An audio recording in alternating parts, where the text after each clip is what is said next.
All right. Thank you very much. Thank you. Okay, so we are somewhere in fourth Perek. My favorite book. Yeah, we did this Rambam.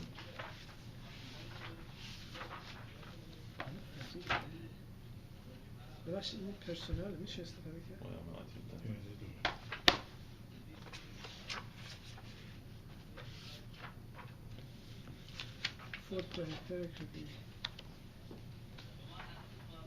That Rambam was talking about, we are doing the Mishnah that says you should not use Torah as a hoe, as a tool to dig with.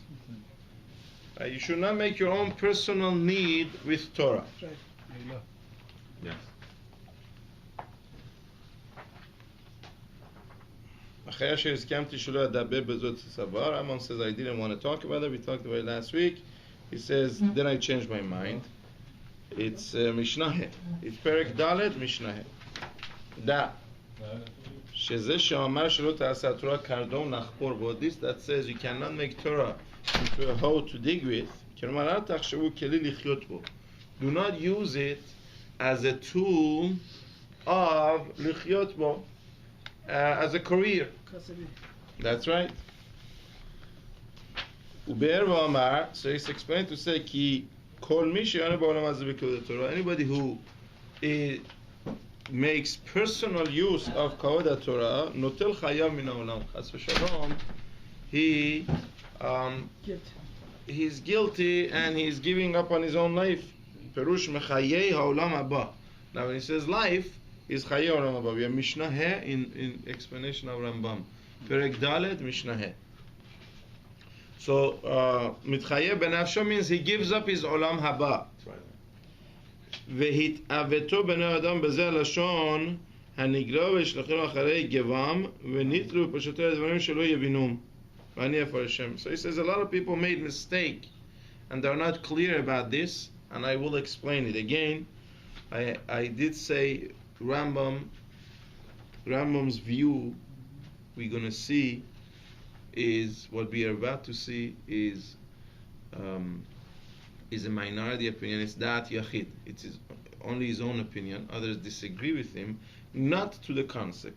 The concept he's going to say, the general theme of what he says, it's a theme in Torah that we all need to know. The extremity, how extreme it is. Rambam takes it very extreme.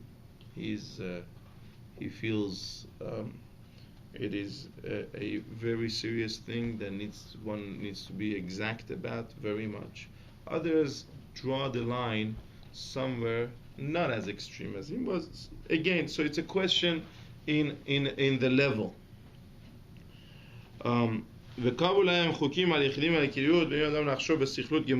So people have made what Rambam says wrong calculations and mistaken results. שזה מחויב וראוי שיעזרו חכמים והתלמידים והאנשים המתעסקים בתורה ותורתנו ונתן. That they say it's a must to help those who learn Torah. Says Rambam says זה הכל טעות. Rambam says no, that's a mistake. Says you don't find this concept in Torah. ולא רגליים שישען עליהם כלן, and there is nothing to rely on. שאנחנו כשנעיין בדברי אבותינו זכרנו לא נמצא אצלם שהיו מבקשים ממון מבני אדם. We see different chachamim did not ask for help from different people. והיו מקבצים ממון לישיבות הנכבדות היקרות ולא ראשי גלויות. They didn't collect money for ישיבות. לא לדיינים, לא למבשי התורה, not for teachers, ולא לאחד מהגדולים, לא שבני אדם מן אדם. They didn't collect money. אבל נמצא בכל דבר בכל קהילותיהם שהיה בהן עני בתכלית עניות ועשיר גדול בתכלית העושר. Rather, in every community you always had really, really poor people, and you had truly wealthy people. וחלילה לי להכשיר לדורות ההם שהם לא היו גומלי חסר ונותרו צדקה. חס ושלום doesn't mean that they didn't give tzedakah. We find that in the time of Yemara there were people who were really poor, and then there were people who were extremely wealthy. What? They didn't give tzedakah? Of course they give tzedakah. כי אמנם העני ההוא אילו פשט ידו לקחת, היו מאמינים בתוזעה ופלנים. If the poor person Pasha Yada extended his hand, Rambam says, beto zahav ufninim. They would fill his house with gold. Jews are enough charity givers that if someone wants, they fill up his house, Rambam says. Rather, you had the correct attitude. Unfortunately, that attitude has changed somewhat. The correct attitude that the person didn't want. The needy rather stay needy and make it work. Right? Rather make it, somehow manage, rather than go and ask for help. That was the case, says Rambam.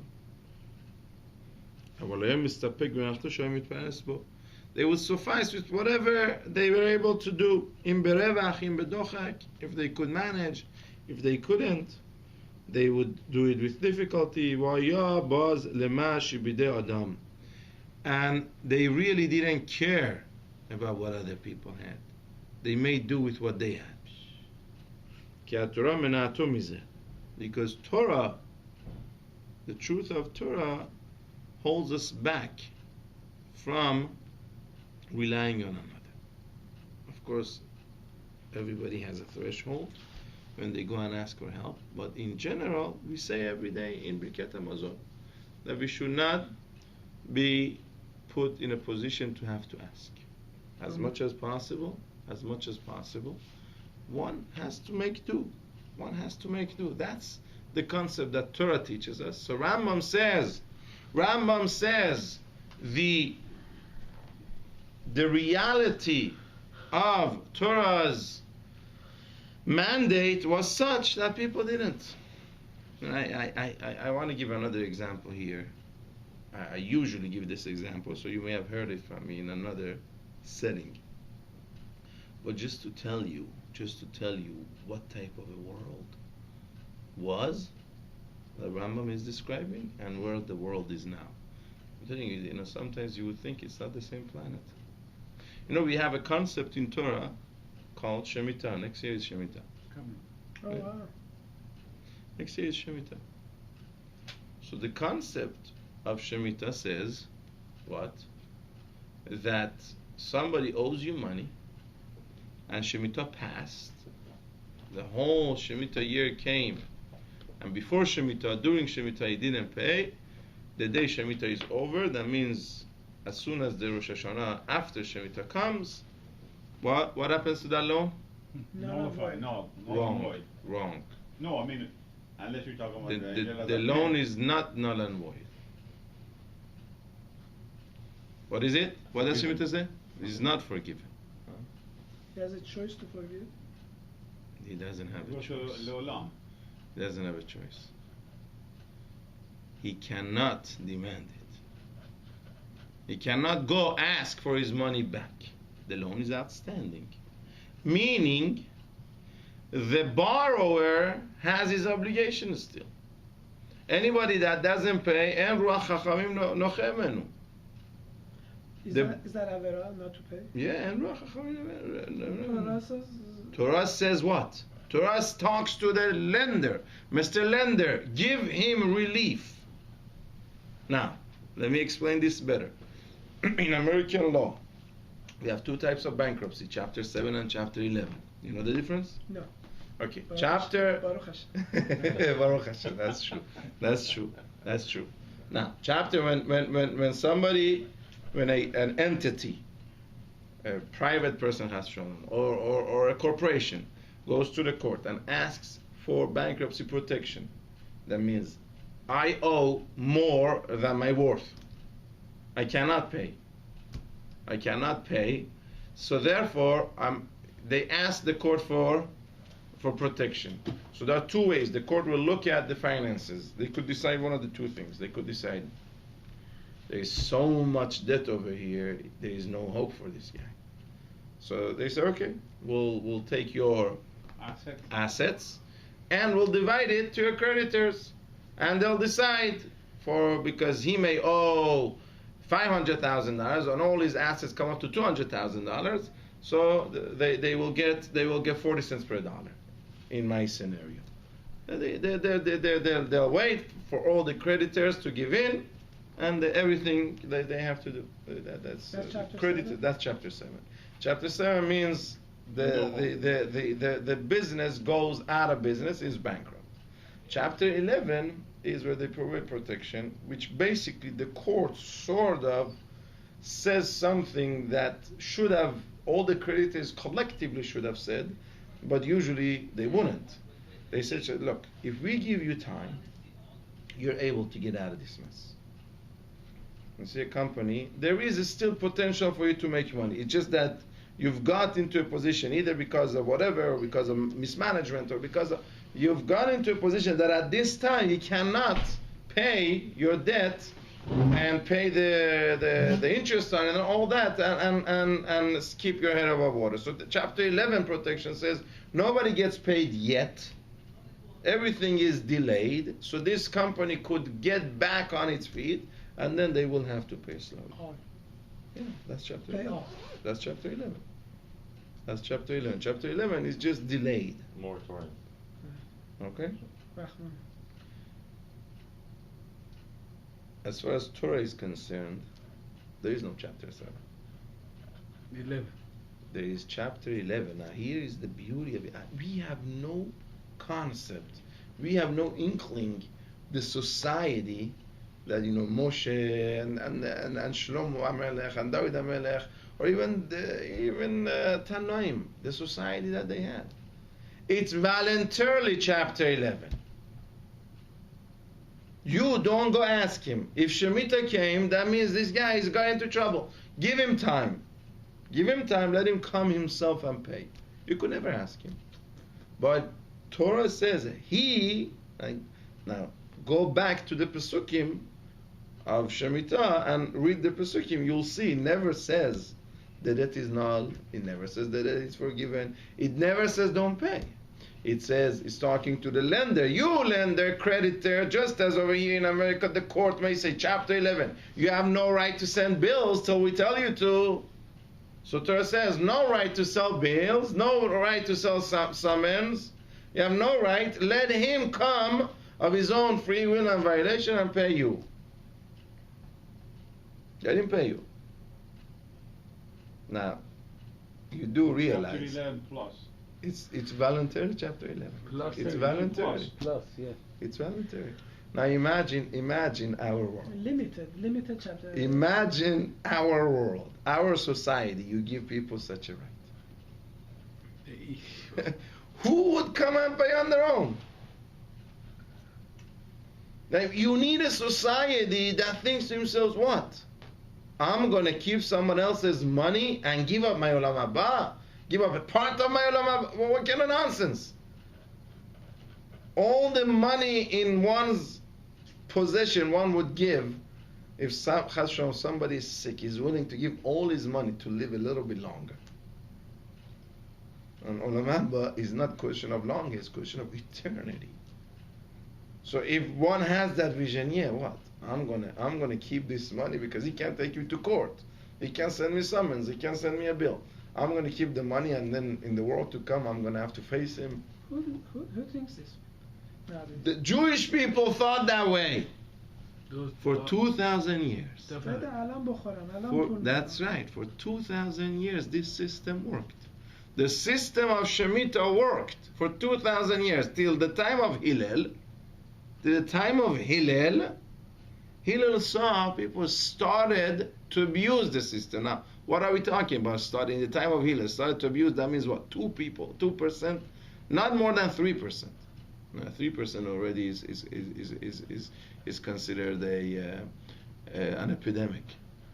Now, we talk about less than 3%, 1%, 2%, 0.5% of people started thinking, what, if I'm wrong, correct me, but what we think is the normal way of living nowadays. Let me, if I don't have to pay, I don't have to pay.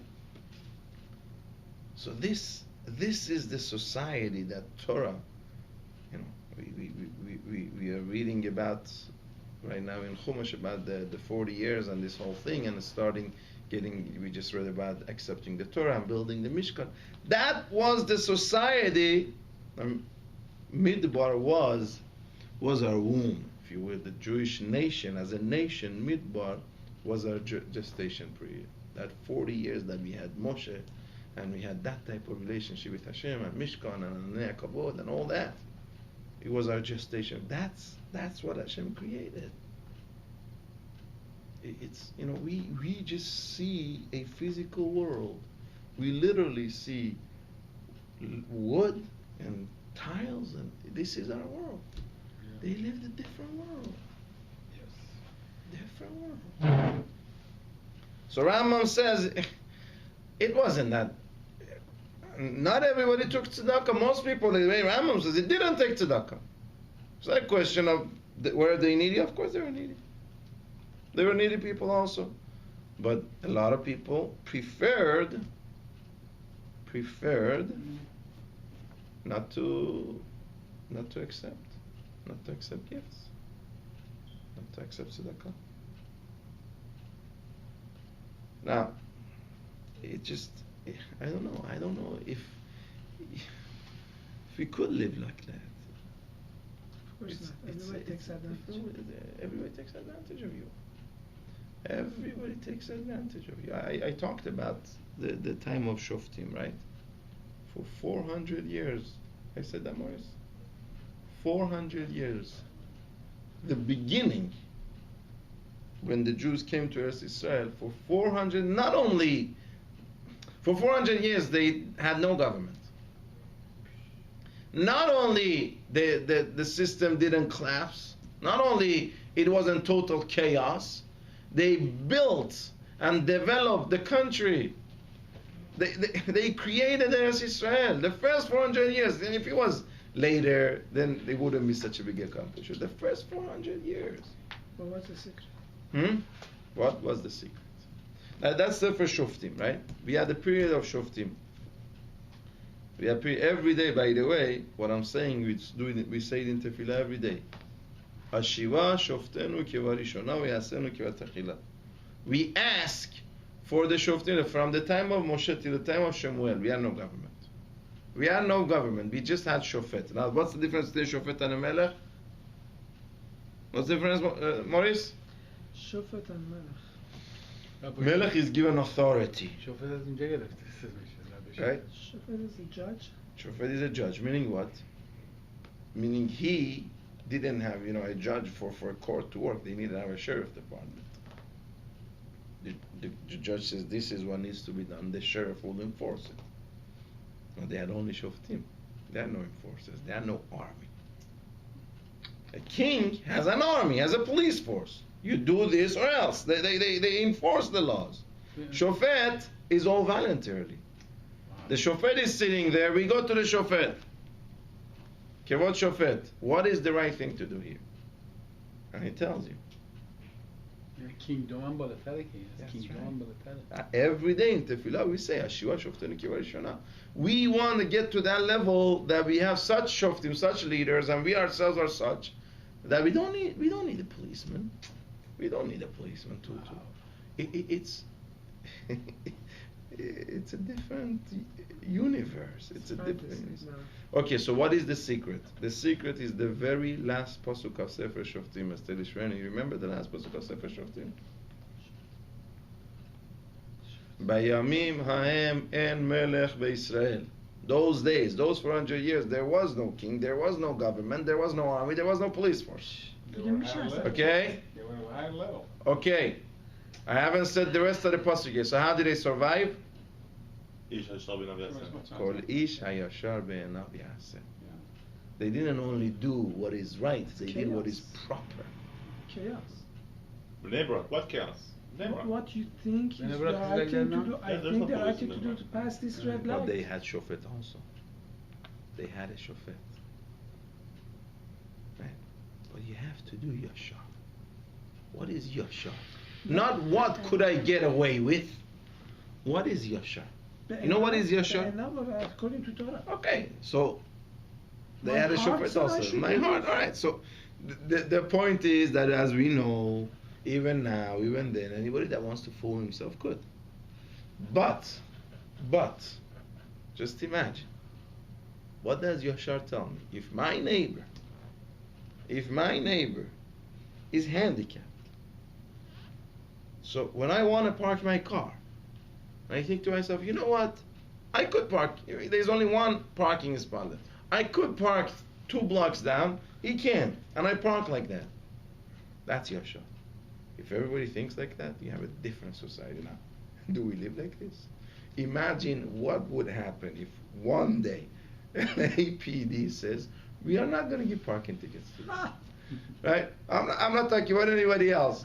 I myself, I probably, if I have to go shopping and there's no parking, I would park in another street. What do I care? The whole people will back up. What do I care? If nobody will get to school, nobody to get to work, what do I care? Right?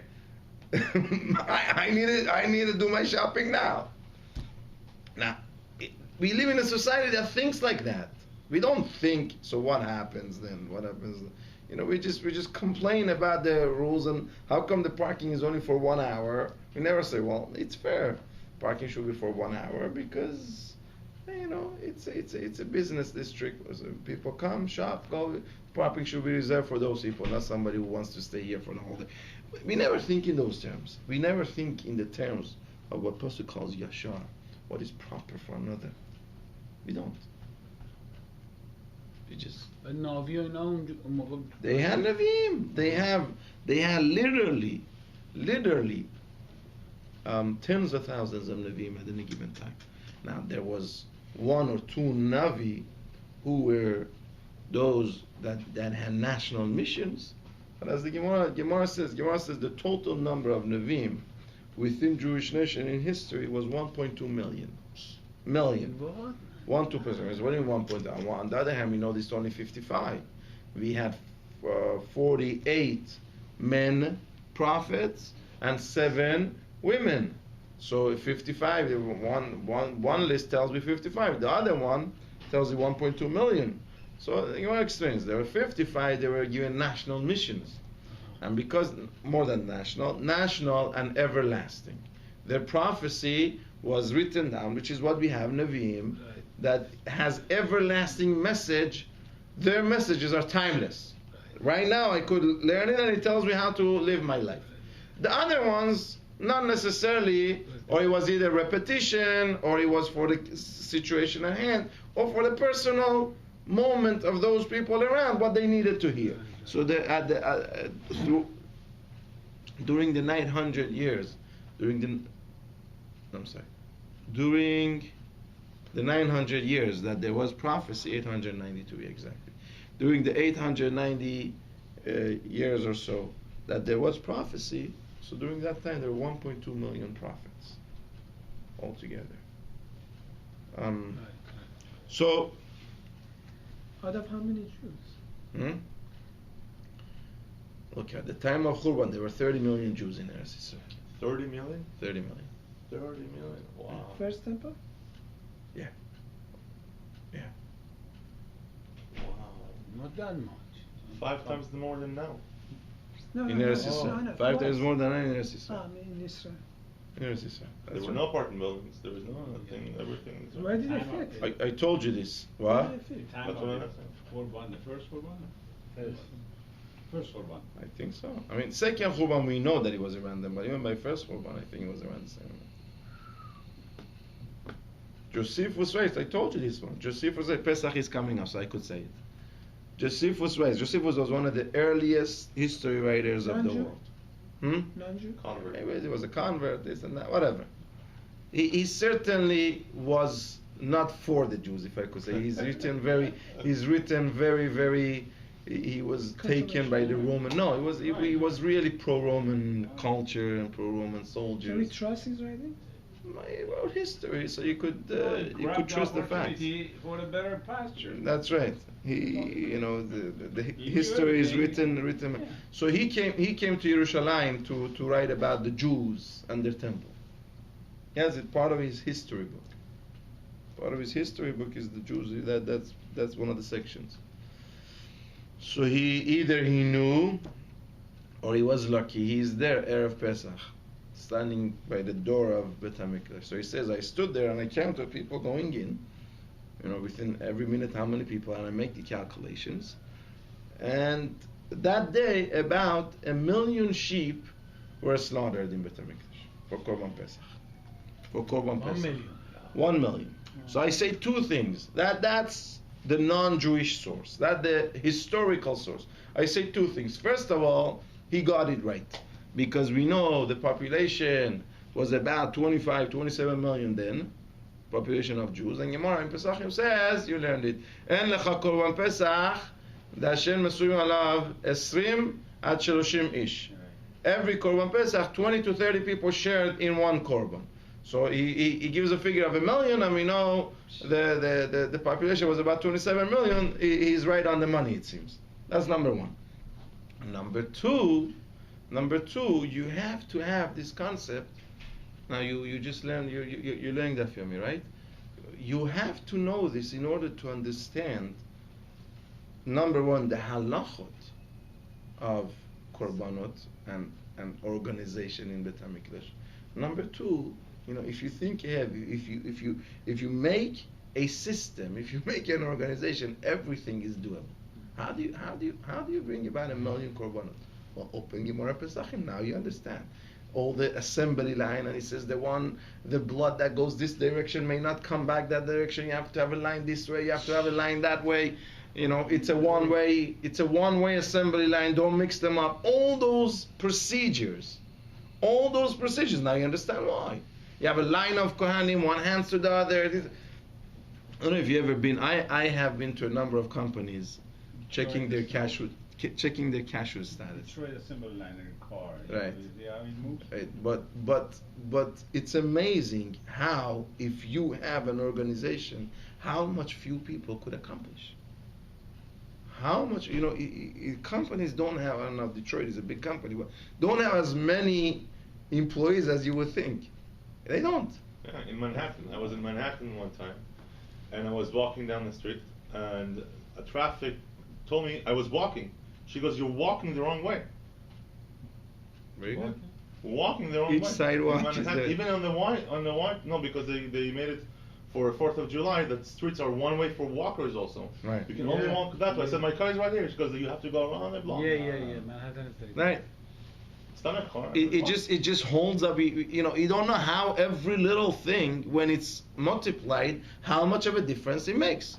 So the Gemara says they made it into three. They made it into 3 groups. There was never that the third group had to repeat Hallel, because when you have such a system, and we think of it, it's mind-boggling, 1 million things.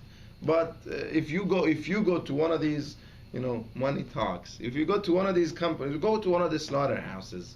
See how efficient they work. See one person, how many animals he passes his hand within a minute. They pass 5-6 animals, within a minute. One person does his job. Whatever it is skinning the animal. He skins 5 animals in 1 minute. Could you imagine that? He skins 5 animals, not a cow. A cow takes more time, but sheep goes right down. It takes the skin out. How? They do it right. They don't, it's organization. They have nothing mafriya, nothing that gets in the way. What he just said, you're going the wrong way. Smallest little thing will hold up. Now, okay, we sort of diverge. So how did they kill somebody, or they sell him as a slave? They didn't have anybody to enforce the law in Shoftim time. I'm imagining that a person who needed to be sold as a slave, once they talked to him, they convinced him what's the right thing to do. That's the whole idea of Shoftim. Again, what do we say in our tefillah? They are meya'etz us. They give us the right ideas. Then all discomfort, all indecisions, all types of dilemmas are solved. You live such a happier life. That's what we ask for in tefillah. Or kill somebody like that. Look, the only time that somebody was put to death is because Torah says that's the way to do kapara for him. Right? Now that was not a very common occurrence. That was not a very Do you common know how many occurrence. people Bedin killed? No. But we do know what the Gemara in Makot says. One One in 7 years could not be. 1 in 7 years.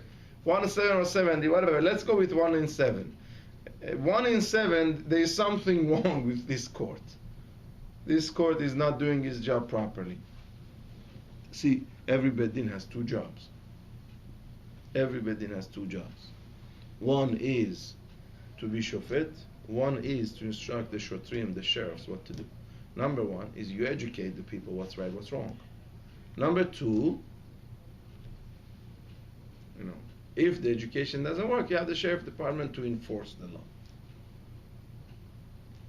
So, if they have to enforce more than 1 capital punishment in 7 years, or according to 7 years, they're not doing their job correctly. They're not doing their job properly. They're not doing their job properly. They're not doing their job of educating the people in the first place. That's not killing, right? Yeah. It's just, I want to say one last thing. I cannot not say it. Please. Yehoshua takes the city of Jericho. Jericho, because of whatever that happened, all the possessions, the money, the gold, the silver, the wealth that is sitting there, nobody could take, nobody could touch. Millions of dollars are sitting there, nobody could touch. So Yehoshua comes and tells the whole nation, nobody dares touch here. They didn't build a fence. They didn't put guards. They just told them, nothing, nobody touch.